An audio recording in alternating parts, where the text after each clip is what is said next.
All right, so we are coming today to the end of our series on the life of David, and as much as I'm going to miss that sermon bump, I'm kind of glad it's over. It's been a struggle to try to be nearly as cool as the bump. If you're first time, you're like, oh, that's awesome, and then I get up. So we've been studying the life of David. We've spent 8 weeks in the life of David, and just kind of recap the significance of David. He's mentioned he has 59 chapters in the Old Testament that are completely dedicated to him. 73 of the 150 Psalms that we have are attributed to him as the author.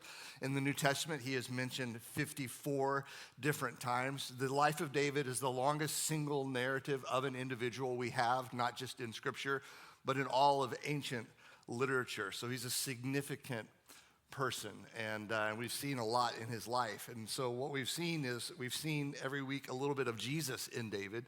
One of the most common titles of Jesus, his messianic title, is Son of David. And we saw last week how it even said that David was a man who after God's own heart. And so you put those kind of two things together. What does it mean that he's a man after God's own heart and that he is the son of David? Not that he's just a direct descendant. Jesus was a direct descendant of David, but that whenever you see David at his best, when he is his most noble and he's most faithful and he's his most humble and he's his most courageous, whenever you see him at his best, you are getting a glimpse of the very heart of God and of your Savior as he reflects him in his life. So we see David, we see Jesus in David, but we also hopefully have seen a little bit of ourselves in David.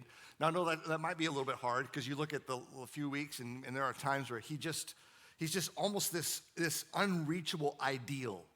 He's a model of faith and trust. He's this amazing example of courage and integrity. In some ways, he seems too good to be true. He seems too perfect. And you think to yourself, I really don't see much of myself when I look in the mirror. I don't see much of myself in David. And he's just really, if all you see is the positive, then he's just another reminder of just how you don't measure up.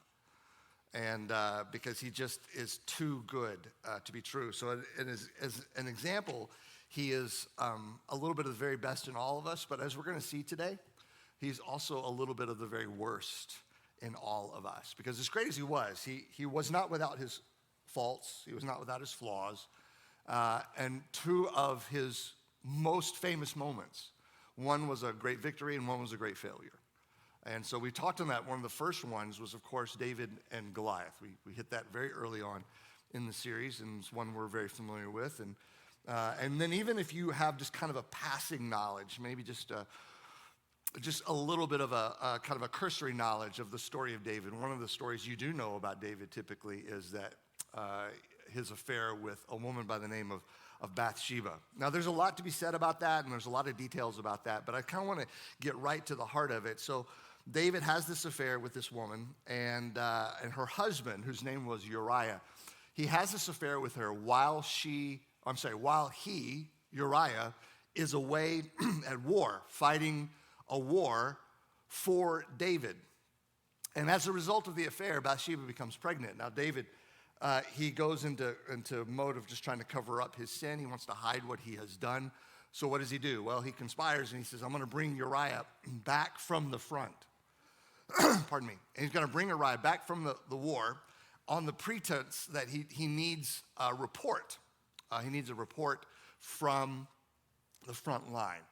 And so he brings Uriah back from the front line, and he assumes that what's going to happen is Uriah, spending some time in the comfort of his home and of his own bed and with his own wife, that they would have a time of some intimacy, and then he could say, well, she's pregnant. She's been pregnant by her husband.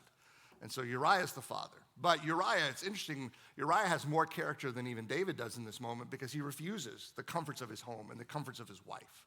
Because his men are back there suffering on the battlefield. And far be it from him to take advantage of this situation. So he basically sleeps on his own doorstep, refuses to go in. And so that kind of messes up David's plan. And so what he does then, he comes up with plan B, and he writes a letter to the commander of the army. His name is Joab. And he tells Joab to put Uriah on the front line, and then in the middle of the fighting to withdraw and leave him to die.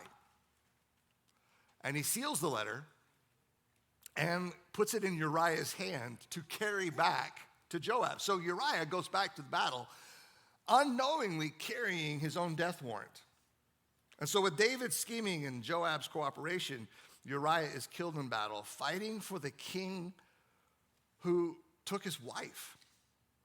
And as if that wasn't bad enough, there's one more element that we don't always see that really does magnify the injustice of this event. See, David had what is called David's mighty men. They were 30 to 40 guys that were his closest comrades. They were his best friends. They were there with him through thick and thin. They protected him and defended him and served him and supported him. They were his bravest warriors. They were his fiercest fighters, his most trusted advisors. Their reputations were renowned. Their adventures were legendary. They were basically the special forces of his army. And then what you have is at the end of the book of 2 Samuel, as David is dying, after his last words, they list a roster of David's mighty men. And it says in verse 37, here's the last 5 names: Zelek the Ammonite, Naharai the Beerothite, Ira the Ithrite, Gareb the Ithrite, and Uriah the Hittite. See, what that means is Uriah wasn't just a common foot soldier. He wasn't just a nameless pawn. He was one of David's mighty men. He was one of his closest friends. So he does this. He does this to one of his best friends, a man who has pledged his life to him, has been nothing but loyal to him. And he orchestrates his death after he takes his wife. Now does he seem all that perfect to anybody else? And then his sin is exposed. And that's what we're going to be talking about today. So there's a man in the court by the name of Nathan, and Nathan has kind of taken the place of Samuel. He's kind of God's man. He's the prophet now. And it said the Lord sent Nathan to David. And when he came to him, he presents him with a story. Because David's job as the king is to kind of play the role of a judge and to arbitrate between conflict and disagreements. And so he tells them a story of these 2 men. He says, there were 2 men in a certain town, one rich and the other poor. The rich man had a very large number of sheep and cattle, but the poor man had nothing except one little ewe lamb he had bought. He raised it, and it grew up with him and his children. It shared his food, drank from his cup, even slept in his arms. It was like a daughter to him. Verse 4, now a traveler came to the rich man, but the rich man refrained from taking one of his own sheep or cattle to prepare a meal for the traveler who had come to him.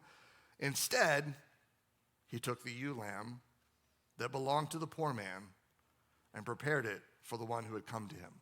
So a man exercises hospitality, but it costs him nothing. In fact, he takes the one thing of value that this poor man has, one thing he loves, and he slaughters the lamb, takes it for himself for his own purposes.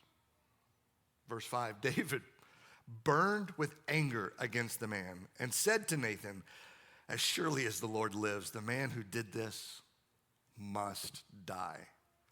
He must pay for that lamb 4 times over because he did such a thing and had no pity. He has no idea that he has just walked into a trap. Because then David said to him, you are the man. You're the one that did this. This story is about you. This is not just a story. This is your story. And he exposes him right there in front of everybody. And David responds, and this is when we know there is some hope for him, despite what he has done.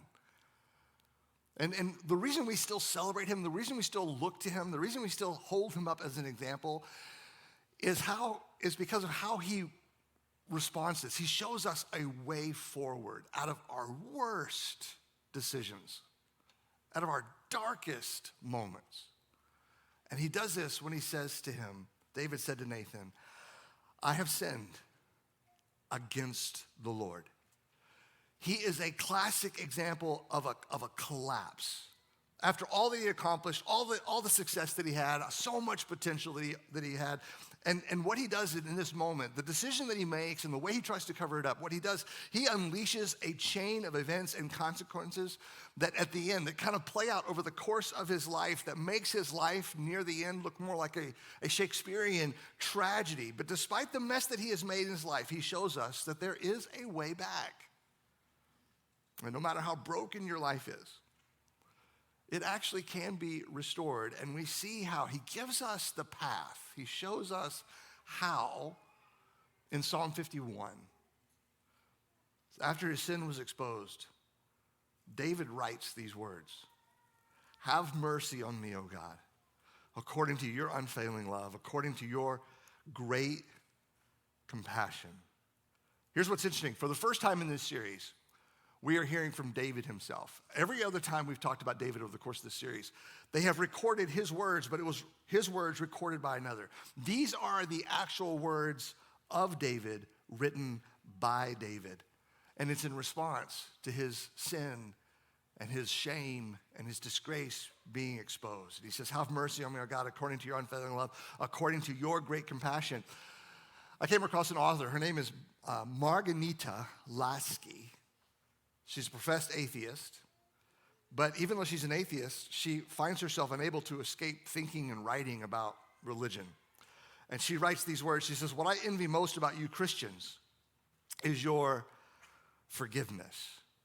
She says, "I have nobody to forgive me." And what she's recognizing is that as an atheist, is she has nowhere to turn for forgiveness. She has no source of or no resource for forgiveness or redemption. She has no way forward from the mistakes of her past. David, on the other hand, David understands his only way forward is through the mercy of God. And he immediately casts himself on God's mercy. And his plea for mercy, if you'll notice, immediately is based on God's character and not his own. His hope, his only hope, is in God's goodness, not any goodness of himself. What does he say? "Have mercy on me, O God, according to," because of. If you're going to have any mercy on me, if you're going to do anything with me or for me out of this, if there's any way back from this, it's going to be because of your unfailing love according to your great compassion. Here's what's significant about that. David was a man of a tremendous resume. I mean, he'd lived a life wildly successful on so many levels, so many accomplishments, so many achievements. But yet, he does not put any stock in any of those things. He doesn't rely upon charm or personality. And what's interesting to me and what you're going to notice here is that from the very beginning, he offers no excuses. There's no attempt to rationalize or to justify or to even victimize himself. David knows that he has, despite all that he was and the success that he's had and the life that he has lived, he has nothing to fall back on but God himself. He says, "I need your mercy, and your mercy is going to come to me according to who you are, not who I am, according to your unfailing love." Now, if you were with us last week, we talked about David and his kindness towards a man by the name of Mephibosheth. And we said that kindness, that word kindness that he sought to exercise towards him was a very unique and powerful Hebrew word. The word is called hesed. And it's one word, and it's packed with so much meaning that we have to utilize several different English words in order to get across just the significance of this one Hebrew word. And so hesed means kindness, it means mercy, it means grace and goodness and faithfulness and loyalty. Remember what we called it? Hesed was an unfailing affection with an unending faithfulness and an undeserved generosity. And what we're finding again is that the hesed that David exercised last week is now the hesed, the kindness, the unfailing love that he casts himself upon this week. Remember, it's a covenant love. But here's what's fascinating. Some scholars look at this and his use of this word hesed, and they believe it's actually a play on words because here's what's interesting. That same word elsewhere, a couple of different places, now very rarely, but a couple of different places in the Bible, that word for an unfailing love, that word hesed, is also translated as a disgrace. as shame. And it's a particular kind of disgrace. It's a disgrace that's brought upon a life through sexual immorality, which is exactly what David has done. He has heaped disgrace upon his life through his own sexual immorality. And so he is casting himself upon God's hesed because of, they believe, of his act of hesed. Now, how do you get an unfailing love and a disgraceful example of love? How do you reconcile those two things? Well, remember, hesed in its best form is an expression of love and care and concern. It is the sacrifice for the well-being of another. It is a loyal love that never possesses and never uses another person for your own pleasure. Now, that loyal love, that covenantal love, it can often express itself through sexual relationship. But when it does express itself through the sexual relationship, it is done not for the personal agenda or the personal pleasure. It's done for the other. It's a self-giving love that is expressed in the sex act. But when sexual intimacy is used selfishly, like he just has done, when it's used for your own pleasure, when it's used for your own agenda, when it's used for yourself, it will look like covenant love, but it's counterfeit. It's an illusion. See, what David did when he took another man's wife, it wasn't hesed. It wasn't an unfailing love. It wasn't a loyal love. It wasn't a covenantal love. It was a selfish love. It was a twisted, mutated, ugly version of hesed that was bent and disfigured to serve a selfish purpose. And so when he casts himself on God's hesed, despite his own disgrace, it says David is acknowledging that he was unfaithful, and now as a result, he has to rely on God's faithfulness. That David failed, and his hope is only in God's unfailing love. That God's selfless love is now the only solution to David's selfish behavior. And he acknowledges from the beginning, like, I've got nothing else. You are all I have. You're the only hope, the only way forward. When it comes to salvation, the first thing David does that he does correctly is he acknowledges, he brings nothing to the table. He has nothing to bargain with. And this is the basis on which David makes his plea. And then he says this. He says his request to God is three things. He says, blot out my transgressions, wash away all my iniquity, cleanse me from my sin. What you have here is interesting. This is repetition. And you have the use of three verbs followed by three nouns. So in each one, it's like it highlights a different facet of forgiveness and sinfulness from a different angle. So he says, blot out. That means to remove from the written record. But the word remove really isn't strong enough because it means literally to obliterate or to destroy. The image is not God using an eraser. You remember when we were kids, we had the erasers, and there was still evidence of something that you wrote there, right? There was evidence because there was indentation on the paper, or there was evidence because of the smudge that the eraser left. You could use an eraser, but there was still evidence of a mistake. And David says, I need you to blot this out in such a way that it looks like it never even happened, as if it never existed. It's the picture of God not erasing something, but throwing it into the fire and burning it up as if it never existed in the first place. And he says, I need you to blot out, and what does he say? I'll blot out my transgressions. Now, transgressions, what does that mean? Well, it was his acknowledgement that this was a willful act of rebellion. That this was not an accident. He's saying, I own this. I'm taking responsibility. I made this decision. I took these steps. I planned this out. This is all me. This is a willful act of rebellion. I didn't just fall into this. I didn't just happen into this.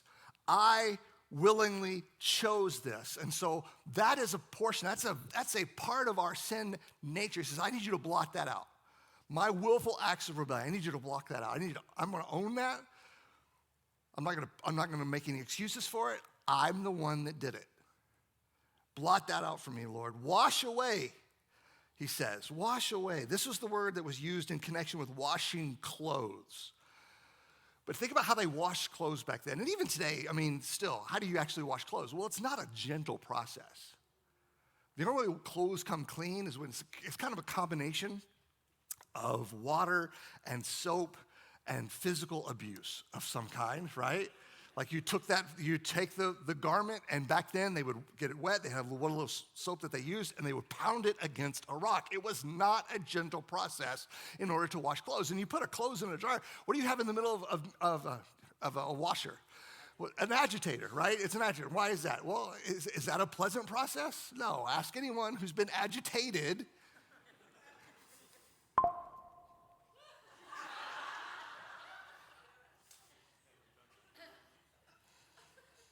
Moving on.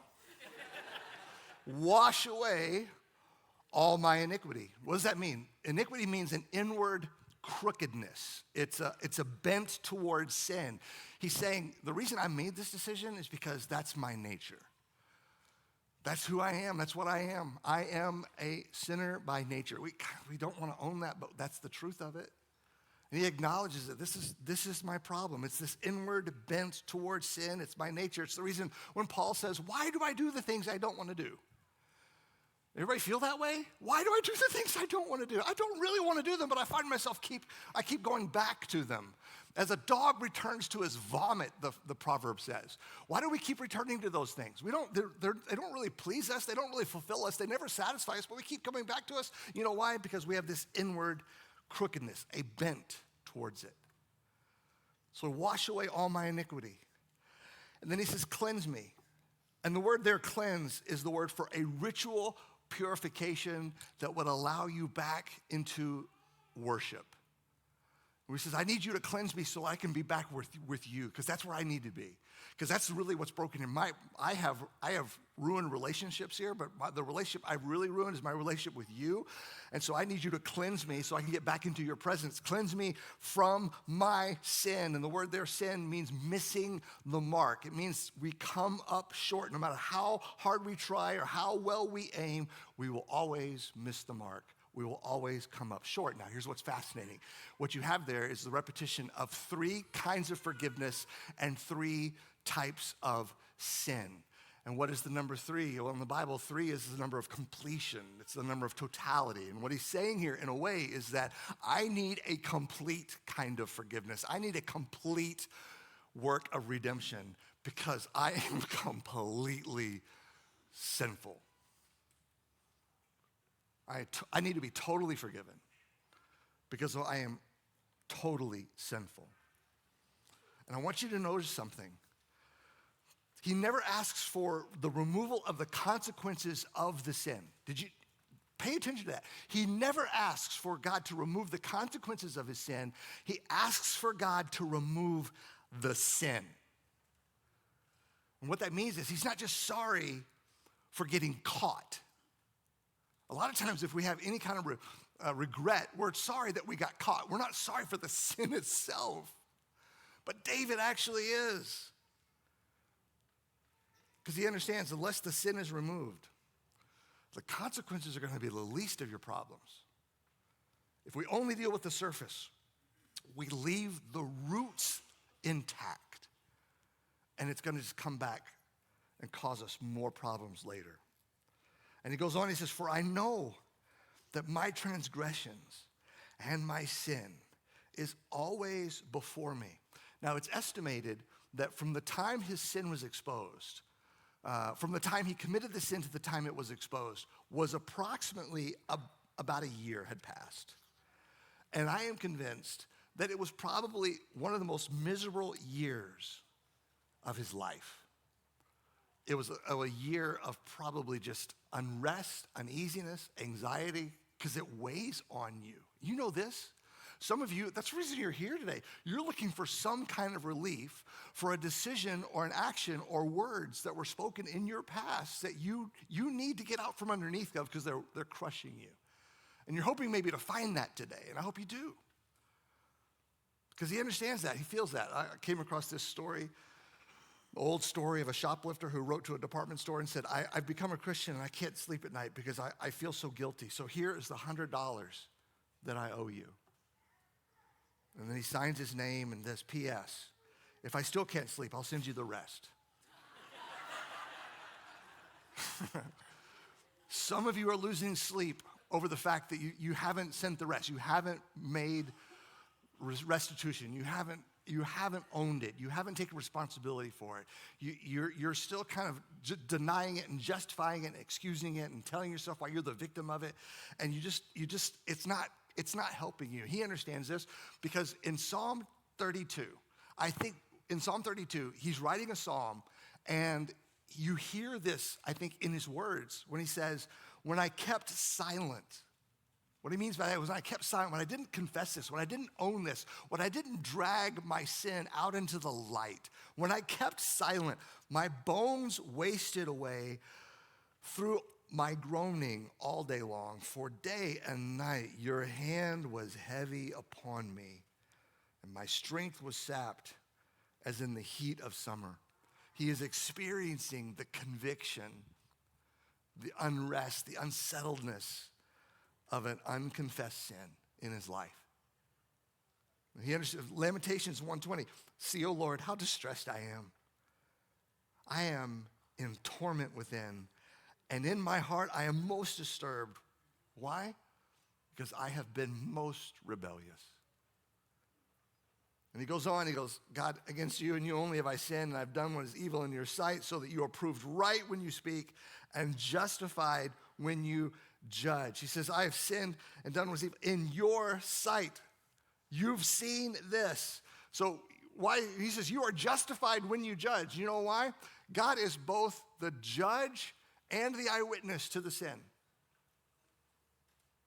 Because I've done this in your sight. You saw this. And so when you are justified when you judge, he's saying, he's owning, I deserve everything that's coming to me. Whatever this unleashes in my life, I understand.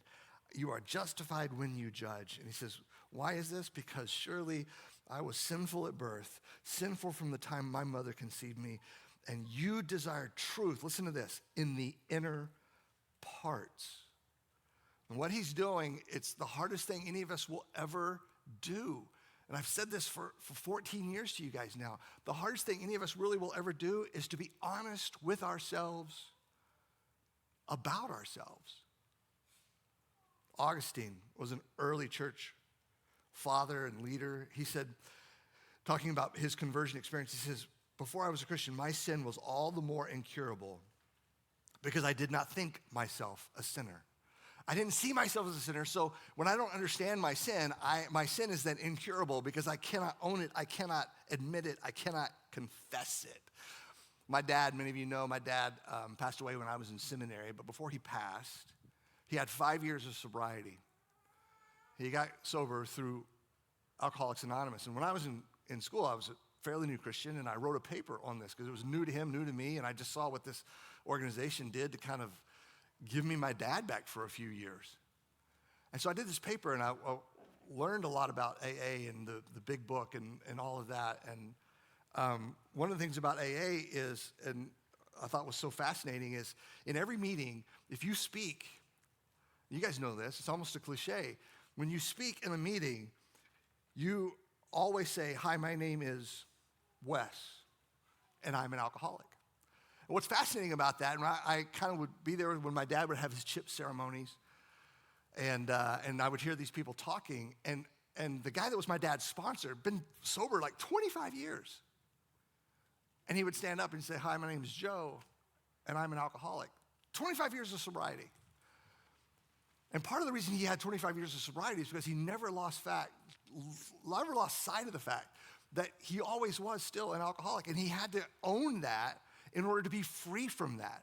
And that's so ironic because we think to be free from something means to distance ourselves from it, to not think about it. But his only freedom from it came when he acknowledged it. And I think the same is true for us.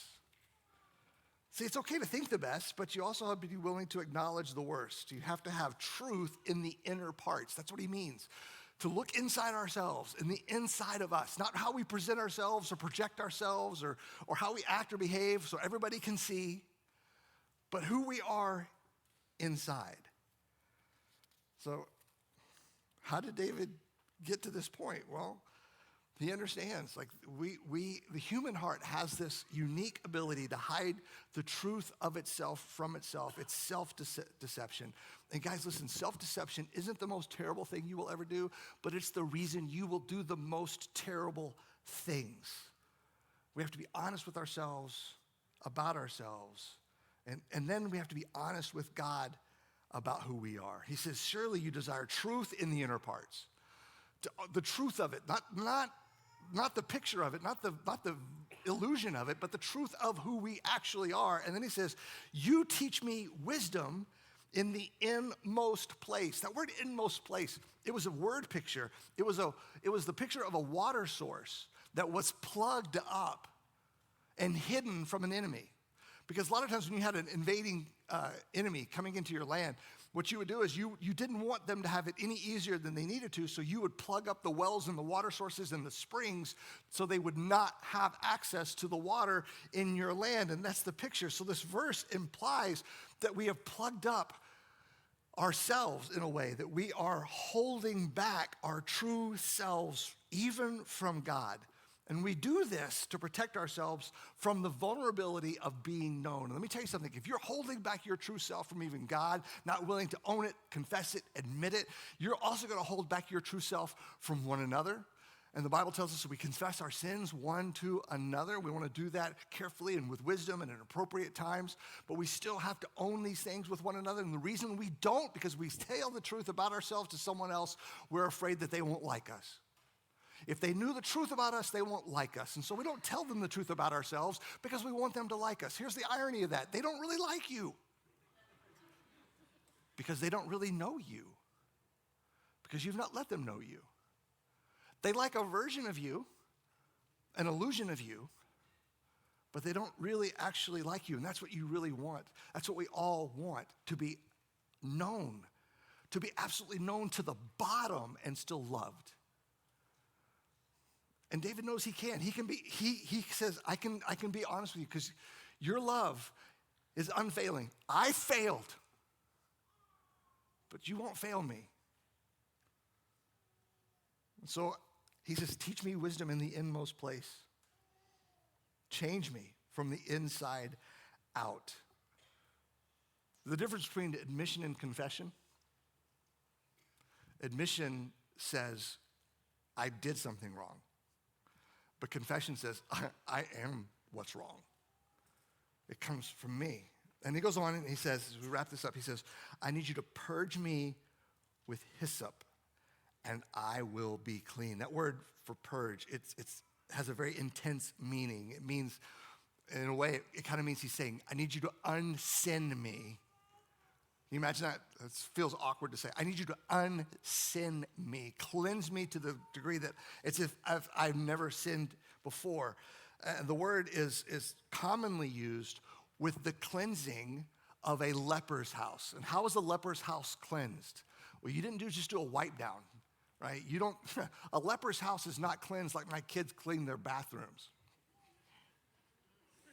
right? How do you cleanse a leper's house?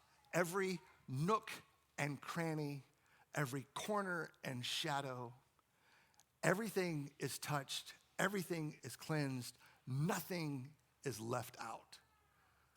And so he says, I need you to purge me with hyssop. What's hyssop? Well, hyssop was a plant. And there's a picture of that, so you got to get a sense of it. The priest would take the hyssop and they would gather it all together into a bunch. And those flowers at the top, they kind of served as a brush.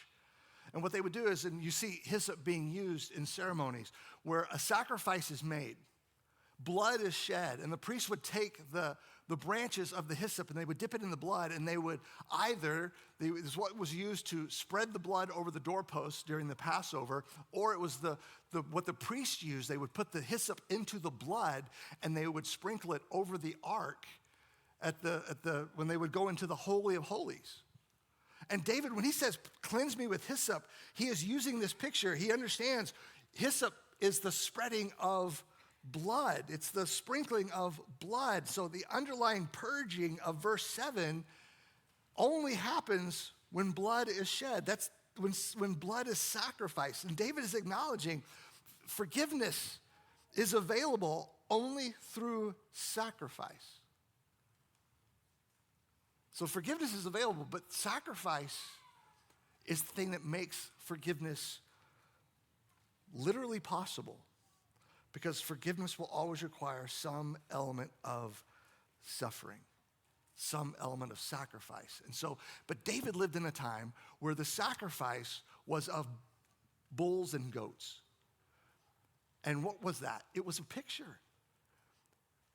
Every time you did it, it was a reminder. It was a vivid, graphic, ugly reminder that sin equals death, and something has to die in order for you to be cleansed.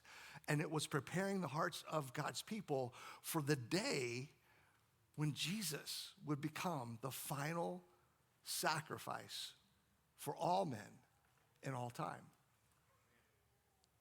Hebrews 9 says, indeed, under the law, and David is living under the law, almost everything is purified with blood, and without the shedding of blood, there is no forgiveness of sins. But then he goes on and says, but it's impossible for the blood of bulls and goats to take away sins. A bull or a goat cannot take your place because they're not equal to who you are. It's a bull, it's a goat. It's a picture, but it's not a substitute. We needed a substitute that was like us, that was one of us, but yet at the same time, totally unlike us. And that's who we have in Jesus. And it was his shedding of his blood that brings the final forgiveness and redemption and cleansing of all sin. And here's how I loved it. And we're not even get to every verse in this psalm, but I love how it ends. As he goes through, he says, I need you to be clean. And he says, and if you purify me, I will be clean. I will be clean. If you do the work, I will be clean. That's what faith is. For us to say, God, Jesus, you did the work. And because of your work on the cross, I can be clean. Not because of anything I've done, because of what you've done. If you purge me, I will be clean because you're the one doing the work. And then what happens when he's clean? Well, he says this. In the end, he says, then I will teach transgressors your ways so that sinners will turn back to you. You know what that is? That's a future. And David says, listen, I understand I have messed up. And forever, I will be associated with this moment. But that doesn't mean I don't have a future. And my future is I get to be a part of what you're doing. And how does he say? He doesn't say I'm going to be a better king. He doesn't say I'm going to be a better husband. He doesn't say I'm going to be a better father. He says, I'm going to take this lesson and I'm going to teach others your ways so that other sinners like myself can turn back to you to find what I have found. He says, I get to participate in what you're doing in the world. He doesn't just cleanse us and set us on the shelf. He cleanses us and allows us to participate and be a part of what he is doing in the world, giving us a future, a purpose, a reason that we didn't have outside of him. This is the lesson we learn from him. This is David. He is a man with faith that inspires us and flaws that warn us. Let's pray together. Father, thanks for this series, for what it has meant for us. And we see through David, even in his worst moment, his worst moment is really your best. And you forgive him, cleanse him, turn him loose, giving him freedom and purpose and a future. And you can do the same for us. So God, today, help us. We help us to acknowledge what our sin is, like David did, to get as real and as honest and as thorough in how we look at our sin and how we approach our sin, the same way that David did. When we are tempted to rationalize it, we're tempted to justify it, we're tempted to excuse it, when we're tempted to play the victim of it, help us just acknowledge it, own it, take responsibility for it, and that, God, you would purge us. You would unsin us through the death of your son, that you would impart his righteousness to us. And we give our lives to you. We pray this in Jesus' name.